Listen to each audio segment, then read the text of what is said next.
Just when we thought the AI wars were settling down between OpenAI, Google, and Anthropic, a new challenger has appeared out of nowhere.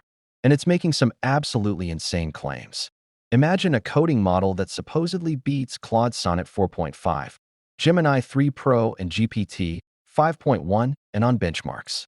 And the craziest part? It does all of this while being small enough to run on your gaming PC. It's called IQuest-Coder, coming straight from a Chinese quant hedge fund giant. This model introduces something called loop architecture, a technology that might just change how we build AI forever. But is it actually a breakthrough? Or is it just clever marketing and inflated benchmarks? Today, we are testing the code, checking the claims. Let's dive in. They dropped 4 main versions, a 7 billion, a 14 billion, a standard 40 billion, and the star of the show, the 40B loop. Most open-source models today follow a standard dense architecture. You feed data in, it processes through layers, you get data out. But iQuest is doing something different. They are focusing on what they call the Pareto frontier, basically, getting the absolute maximum performance out of the smallest possible hardware footprint. They showcase some really good demos. Let's look at them. This demo showcases a sophisticated, simulating complex physics as you navigate through the characters.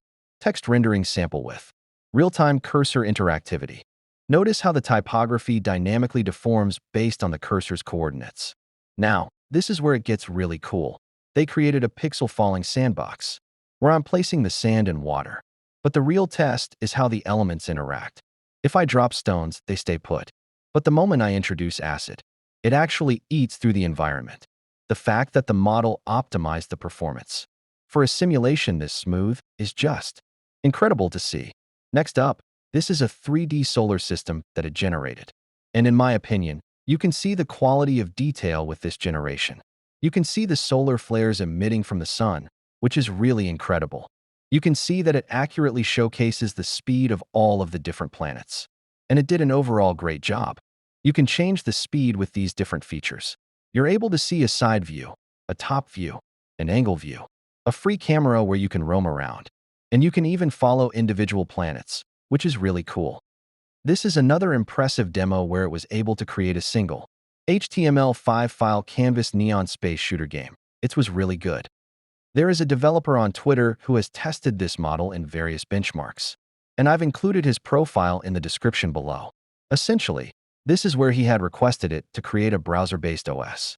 And in this case, the 40 billion parameter model successfully generated that web OS, and it's basic not good. Here is another example where it generated a Pac-Man game. It was even more worse. Here is another example where it was asked to generate 3D house design.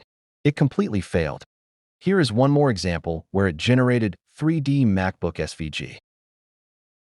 Here is another example where it was asked to generate a Golden Gate Bridge simulation. Ultimately, if we look at the big picture, my opinion is pretty clear. These iQuest benchmarks are definitely inflated. The hype train took off before the reality checked in. And frankly, the model is overhyped for what it actually delivers in day-to-day coding tasks, compared to the giants like Sonnet or Gemini. However, we have to give credit where it's due. Innovation in the model architecture, specifically that loop mechanism. It is a bold step in the right direction for efficiency and local deployment, even if the raw performance isn't quite matching the marketing just yet. So, if you found this video helpful and valuable, definitely go ahead and like, share, and subscribe.